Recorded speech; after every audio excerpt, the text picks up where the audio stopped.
everyone. I, Professor Prashant Bua, Dr. Subhas Technical Campus, Junagadh. So we have started a new module of G+3 RCC frame building. In that previous lecture, we have discussed about G+3 buildings and we have to design a one-way continuous slab and started the next portion of two-way slab. In that, we have started a two-way slab of S2. In that, you can see in the layout plan, the S2 slab has one edge, short edges discontinuous. So, welcome to my YouTube channel, all of you. Today we will continue this S2 slab design. The remaining step is torsion reinforcement at corner. The last step of this slab design is remaining in that previous lecture.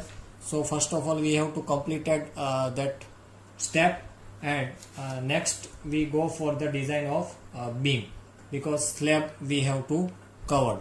So S3 slab we will not calculating the S3 slab because it's similar like S2 slab, but that interior panel, and that's why the all edge strip has providing the minimum stirrup and the calculation as per the same as S2.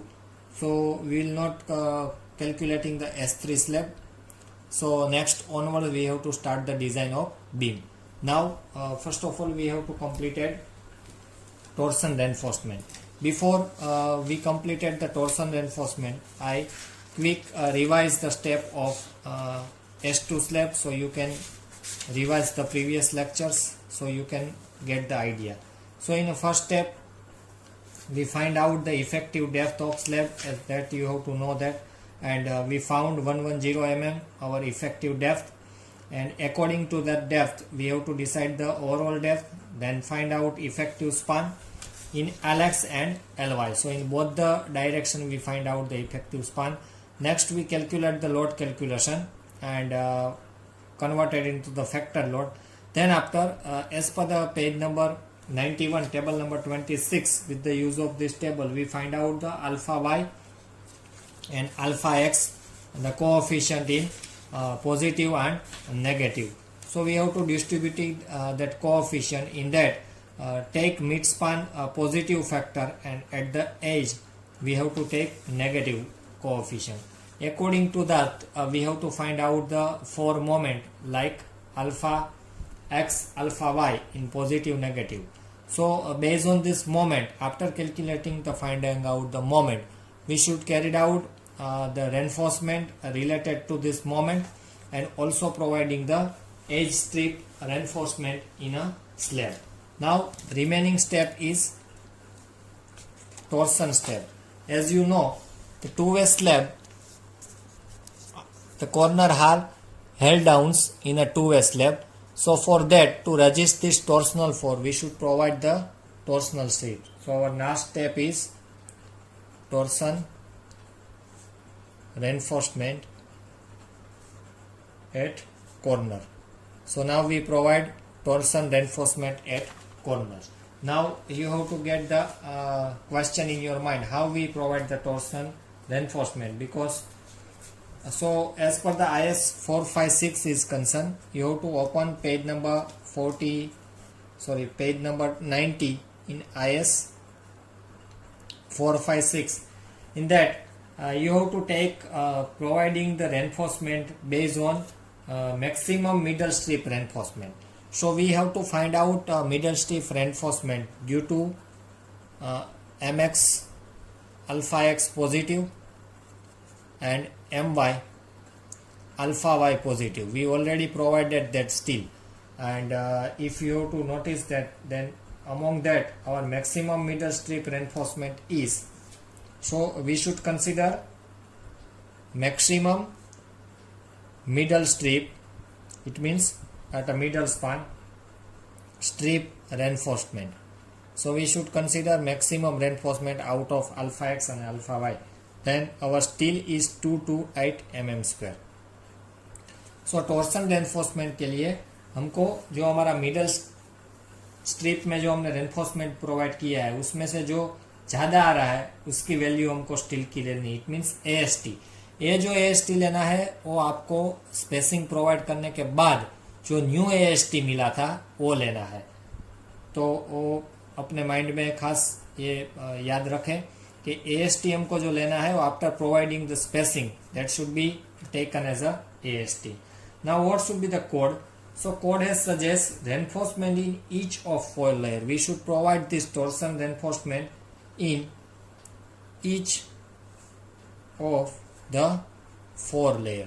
So we should provide our reinforcement, torsion reinforcement in 4 layers. So for that we have to divide 3 by 4 of 288. So we find out the 177 mm square where both edge are discontinuous. So it should be used when it should be providing both edge are discontinuous. So AST in each layer corner where one edge is discontinuous.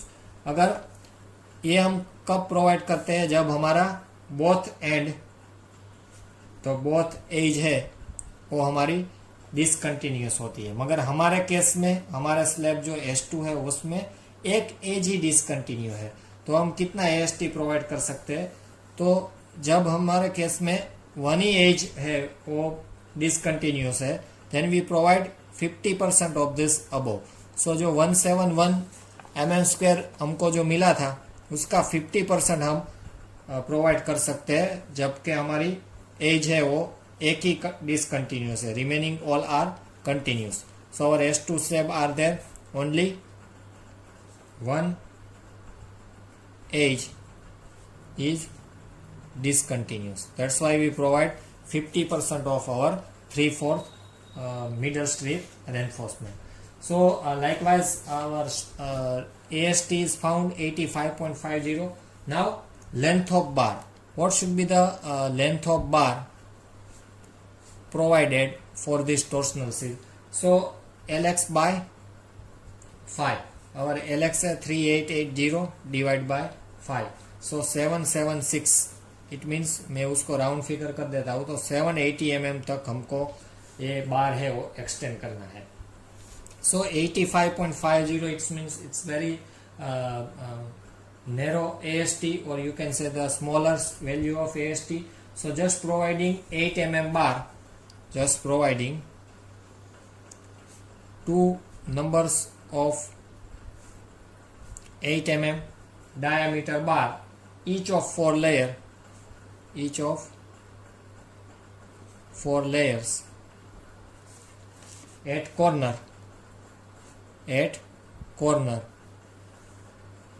near the column C3 and C9. So where it should be provided? Again I repeated this torsion reinforcement. We have to take torsion reinforcement at the maximum mid strip reinforcement.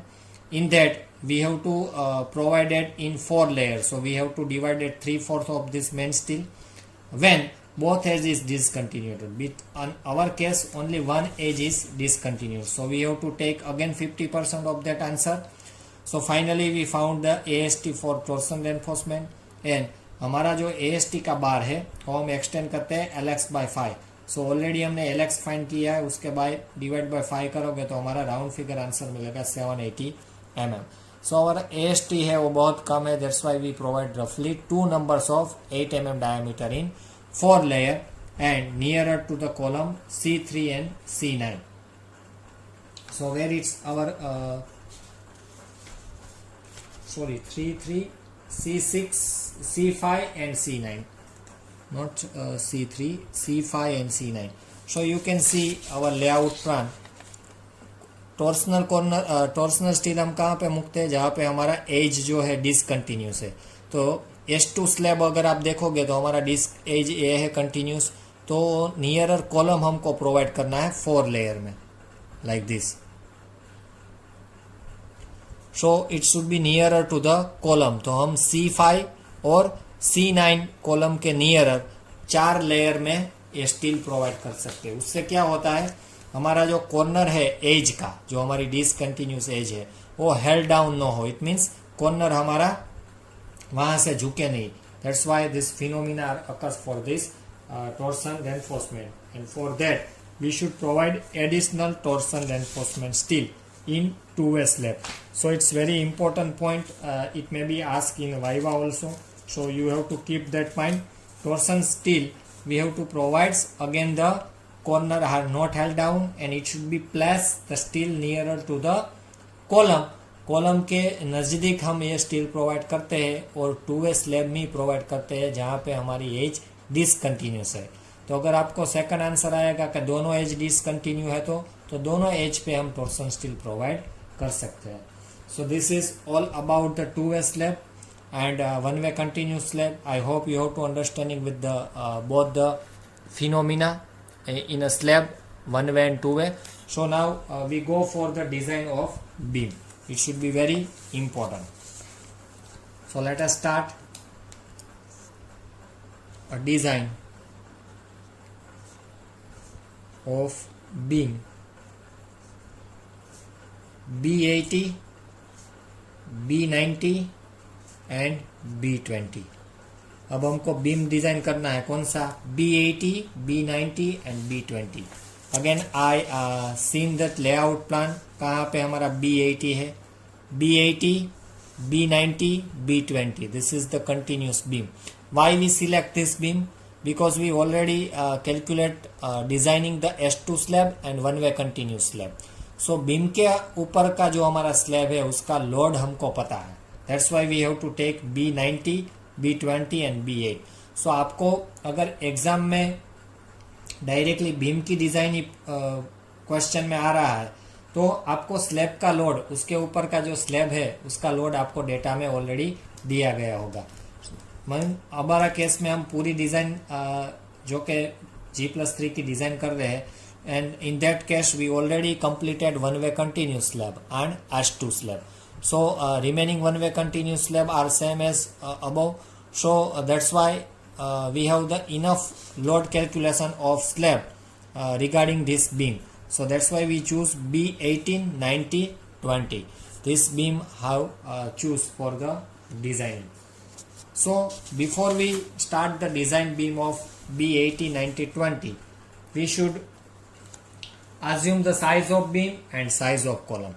So in our data it's not be given because the shape and number of beam and column are given, but that size is not given. So that's why first of all we have to assume. So I assume the size of beam. Now what is the necessary to assume this?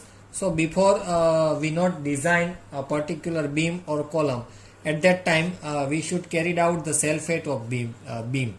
And we should carry out the depth of beam for analyze this beam and beam load. After this use for this design of beam. That's why we have to first of all assume the size and column, क्योंकि हमको beam का और column का self weight find करना है और उसकी depth कितनी है, विड्थ कितनी है, वो हमको एग्जैक्टली पता चले, उसके लिए हमको साइज अज्यूम करना है. तो कॉलम मैंने 300 बाय 300 mm का अज्यूम करना है और साइज ऑफ बीम मैंने अज्यूम की है 230 by 300 mm. Now what should be the first step when we start the design of beam? Then our first step is loads on beam 80 and B20. Now again you have to raise the question in your mind, why we not take B90? If you again the see of layout plan, B18 and 20 are same. Why? Because there are the length is same and this both are rest on one way continuous slab.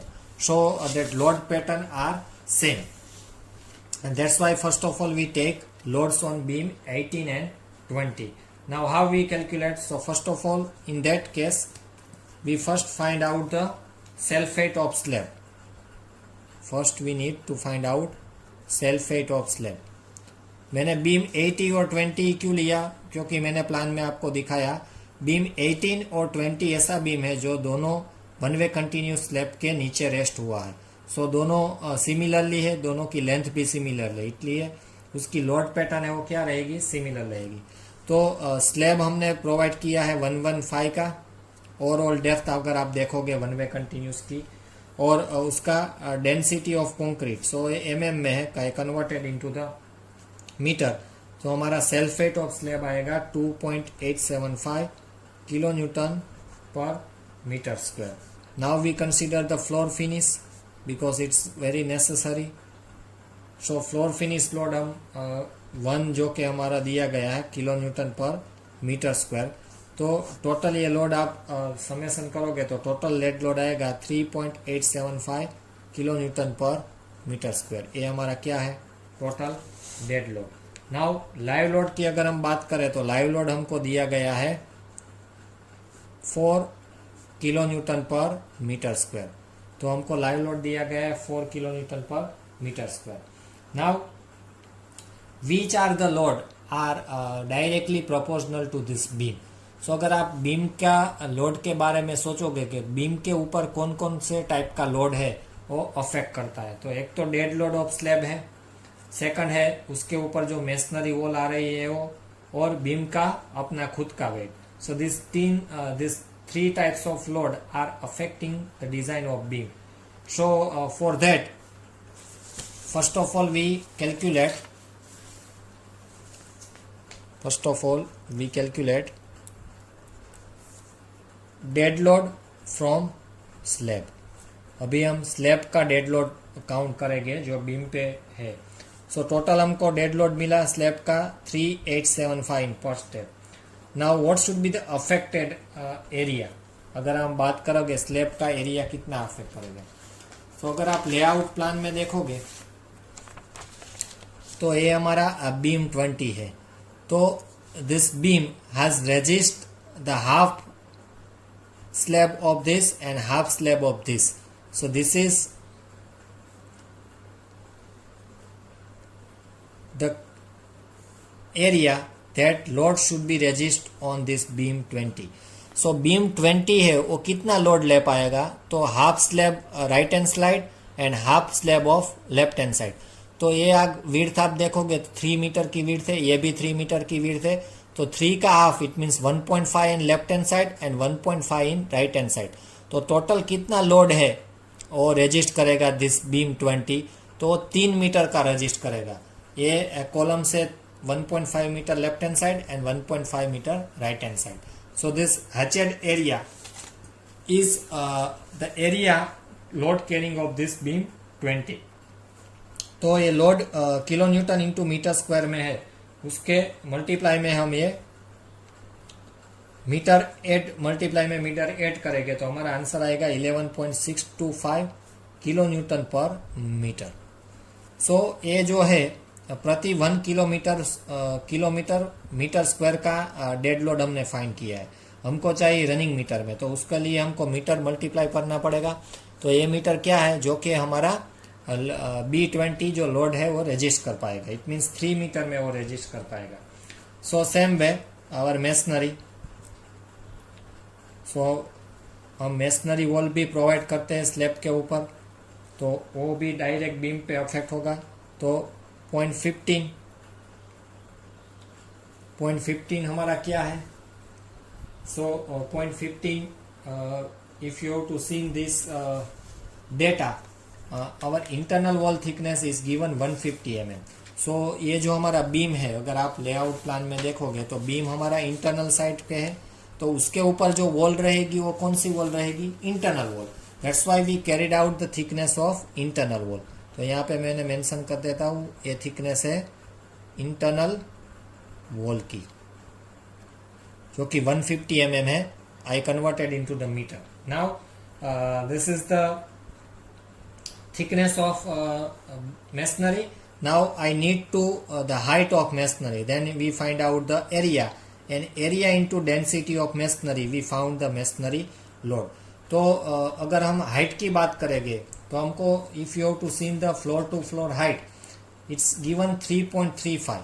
our one floor height is given as per the data 3.35 metre.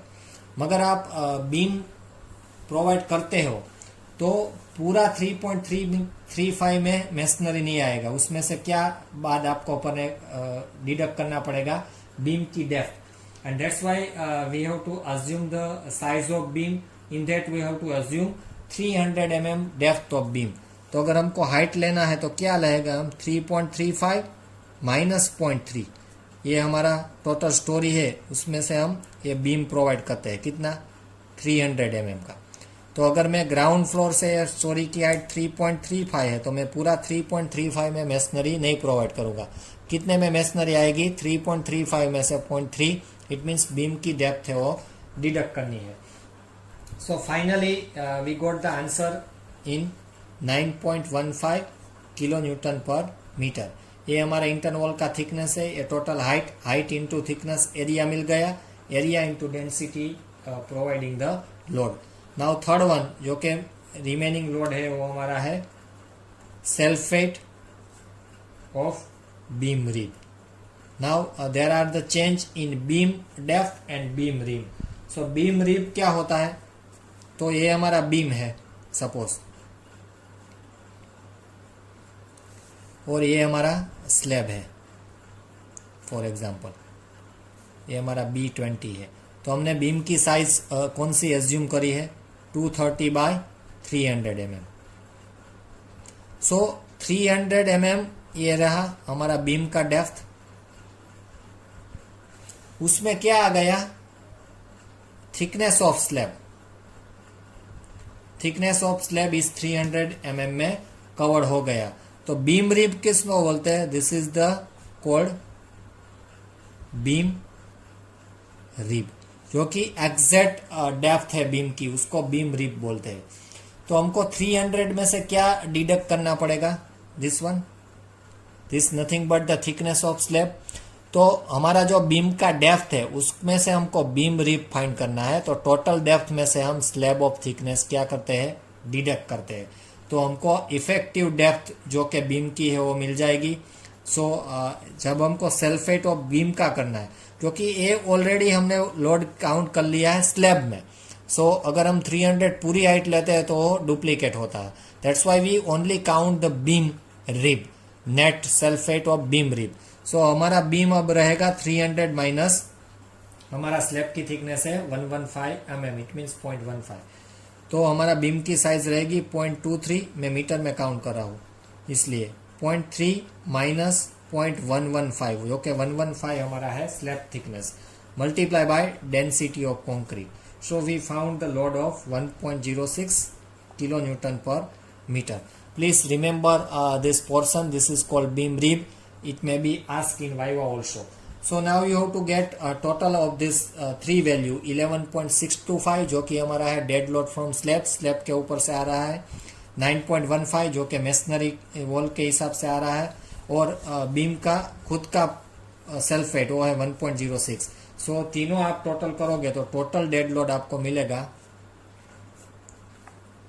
21.835 kilo newton into kilo newton पर metre. It means 1 metre का अगर आप strip लेते हो beam का, तो उसके ऊपर 21.835 किलो न्यूटन का लोड आ रहा है, according to the slab thickness, according to the masonry thickness and self weight of beam. Now this load is working load, so again converted into the factor dead load. So अगर हमको factor dead load find करना है, so all of you know that we multiply by factor of safety, so that's why 8.35। So total हमारा dead load है 32.75 kilo newton into kilo newton divide by meter. Similarly we find out the live load. तो live load की हमारी intensity है 4 kilo newton पर meter square, जो कि हमारा हेचेड एरिया है 1.5 plus 1.5, it means 3 meter, 3 meter का हेचेड एरिया है। सो अगर मल्टीप्लाई उस पर करोगे तो 12 किलो न्यूटन पर मीटर का हमको लाइव लोड मिल जाता है। Again I converted into the factored live load, so 12 multiply by 1.5 वो हमको मिल जाता है 18 किलो न्यूटन पर metre. So this is total live load पर metre and this is total dead load पर मीटर। सो अगर हमको बीम की डिजाइन करनी है तो उस पर डेड लोड हमको कंसीडर करना है 32.75 किलो न्यूटन पर मीटर और लाइव लोड कंसीडर करना है 18 किलो न्यूटन पर metre. So this is the analytic part. Now what should be the remaining? Now we have to remaining the load on beam 90. अब 80 और 20 का लोड हमने calculate कर लिया है. 19 का हमको सेपरेट रखा है क्योंकि वो रेस्ट होता है under the 2A slab. So that load the transferring system are difference. So next हमको फाइंड करना है load on beam 90. It is very important. Again I describe in layout plan. This is our beam 90.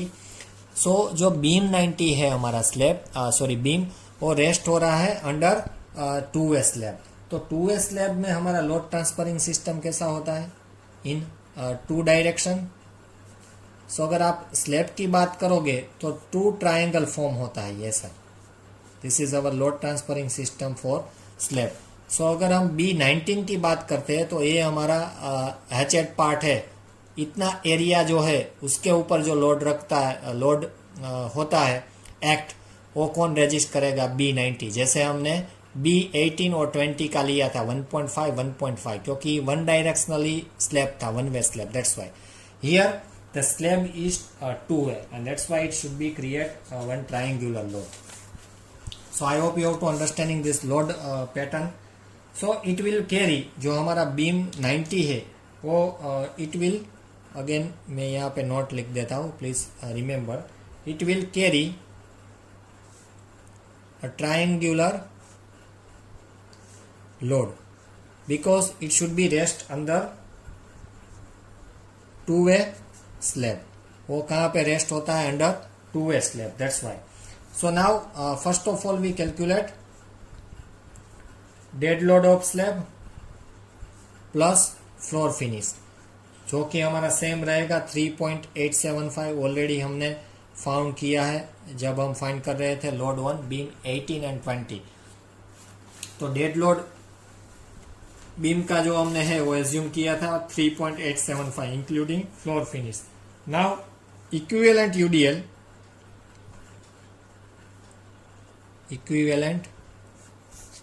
UDL अगर हम बात करोगे तो 2 triangle है. एक ट्राइंगल का अगर हमको यूडीएल इक्विवेलेंट फाइंड करना है तो इक्वेशन क्या है W into LX by 3. So this is the equation. So for triangular equivalent load तो W हमारा क्या है 3.875. LX हमारा है 4 मीटर और जो कि 3 है वो इक्वेशन पे ही है.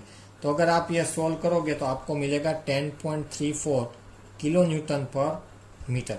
दो कैसा WLX बाई 3 का एक ट्राइंगल. ऐसा कितना ट्राइंगल है 2. So that's why I multiply by 2 and we find out the equivalent UDL load. So it should be exactly the same as per the UDL we have found is B18 and 90. So this is the equivalent UDL. Masonry wall it should be same or different. So masonry it should be carried out by the same way. There are the no change in a masonry wall. So it should be same as 9.15 that we have to find out in previous one. There are no change in masonry wall. अगर आप masonry wall की thickness और height लोगे तो वो भी same आएगा under B90. So there are no change. So masonry wall में यहाँ पे डायरेक्ट लिख देता हूँ masonry wall load should be 9.15 and the remaining is load is self-weight of beam rib. सो वो भी सेम रहेगा क्योंकि हमारा बीम का जो साइज है वो यूनिफॉर्म है 230 बाय 300 mm और स्लैब की थिकनेस भी वहाँ पे हम सिमिलरली प्रोवाइड करते हैं. तो उसका भी सेल्फ वेट ऑफ बीम रिम आएगा 1.06. तो हम 3 लोड अगर वहाँ पे कैलकुलेट करेंगे समेसन यहाँ पे थर्ड आएगा सेल्फ वेट ऑफ बीम जो कि हमारा है 1.06. तो अगर आप समेसन करोगे 10.34 जो कि हमारा इक्विवेलेंट लोड है जो कि स्लैब के ऊपर से आ रहा है बीम रेजिस्ट करने के लिए। देन मेसनरी वॉल है 9.15 और सल्फेट है और बीम है 1.06। This two are the similar that we have to finding out the beam 1890। सो अगर आप इसका तीनों का टोटल करोगे तो आपको total dead load 20.55 kilo newton पर मीटर मिलेगा, जो कि हमारा बीम 90 के हिसाब से है। So again we converted into the factored dead load. तो फैक्टर्ड डेड लोड की हम अगर बात करें so 20.55 multiply by factor of safety, तो फैक्टर डेड लोड हमको मिलेगा 3.82 किलो न्यूटन पर metre. And again we found out the live load. So live load के लिए भी हमको सिमिलर इक्विवेलेंट यूडीएल लेना है, जो कि हमारा 2 ट्रायंगल है W इंटू LX बाय 3। तो उसमें भी 2 जो के 2 ट्रायंगल का W हमारा है, लाइव लोड कितना है 4 किलो न्यूटन पर मीटर स्क्वायर हमको डेटा में दिया गया है। तो 4 आएगा W, LX हमारा 4 है और 3। सो इक्विवेलेंट यूडीएल हमारा आएगा 10.66 किलो न्यूटन पर meter. Converted into the factored live load, इसको हम फैक्टर्ड लाइव लोड में कन्वर्ट करते हैं 1.5 मल्टीप्लाई बाय 10.66। तो हमारा फैक्टर्ड लाइव लोड जो है 16 किलो न्यूटन पर मीटर आएगा। इट मीन्स हमारा जो B90 हमको डिजाइन करना है तो उसका टोटल लाइव लोड आएगा 16 किलो न्यूटन पर मीटर और उसका टोटल डेड लोड आता है 30.82। सो 18 और 20 का अलग है डेड लोड और लाइव लोड, और 19 का भी अलग है, क्योंकि 18 और 20 है वन वे कंटिन्यूस के स्लैब के नीचे है और जो हमारा बीम 90 है वो 2 वे के नीचे है। सो this is all about the calculation of dead load live load on beam, and next lectures we distributed this load into the using of fix and moment and moment distribution method, and finally we found the net moment act on beam. So I request to all, before we start the next lecture, you have to revise your moment distribution method so we can easily find out this moment distribution, and we found out the net moment, or you can say the final moment on beam. Based on this beam moment, we carried out the design of this particular 3 beam. I hope you have to understanding this load calculation of beam. So right now we have to stop over there. In next lecture onward, we find out the load combination of dead load live load, and we found to analyze the moment distribution method so we can finalize the final moment at beam. Thank you student for watching this video.